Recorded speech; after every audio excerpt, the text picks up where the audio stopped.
नारद की कामदेव पर विजय।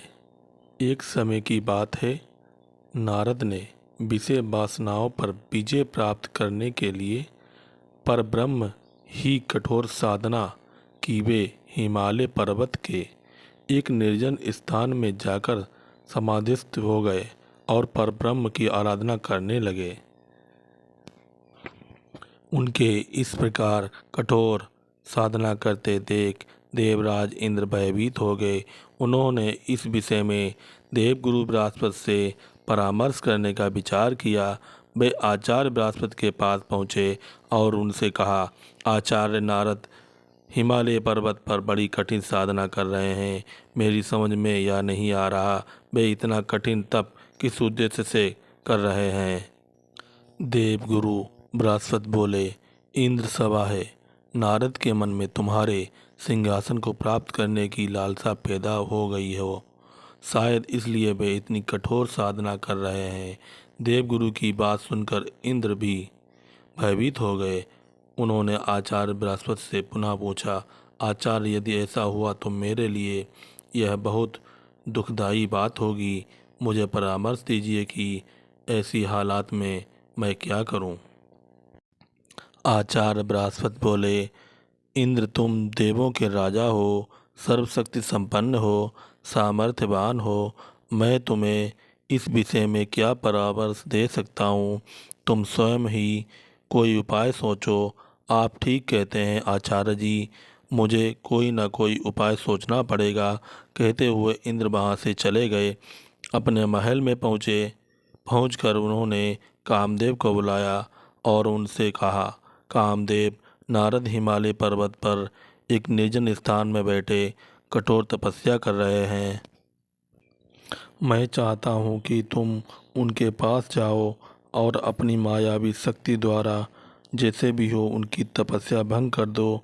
जैसी आपकी आज्ञा, कामदेव ने कहा और तत्काल उस स्थान को चल पड़ा जहाँ नारद तपस्या कर रहे थे। वहाँ पहुंचकर कामदेव ने अपनी मायावी शक्ति का जाल बिछाया। उसके संकेत मात्र से उस बियाबान क्षेत्र में बहार आ गई। भांति भांति के फूल खिल उठे, चारों ओर हरितिमा फैल गई, शीतल मंद सुगंधित वायु बहने लगी। कलियों पर भंवरे गूंजन करने लगे तथा भांति भांति के रंग बिरंगे पक्षी कलरव करने लगे। कुछ ही क्षण में स्वर्गलोक की एक अप्सरा प्रकट हुई और नारद के सामने मनोहारी नृत्य करने लगी। उसके घुंघरुओं की मधुर ध्वनि वातावरण में गूंजने लगी। लेकिन कामदेव का यह प्रयास व्यर्थ ही साबित हुआ।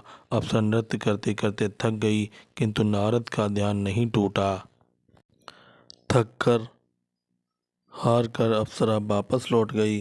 तब पूरा होते ही नारद ने आंखें खोलीं। कामदेव ने सोचा, यदि नारद को बाद में यह बात पता लग गई कि मैंने उनकी तपस्या में विघ्न डालने की चेष्टा की है तो वह मुझे श्राप दे देंगे। उचित यही है कि मैं स्वयं ही उन्हें सच्ची बात बता दूं। यही सोचकर उन्होंने नारद के समक्ष पहुंचकर उन्हें साष्टांग प्रणाम किया। नारद ने उन्हें आशीर्वाद देकर कहा, आओ कामदेव।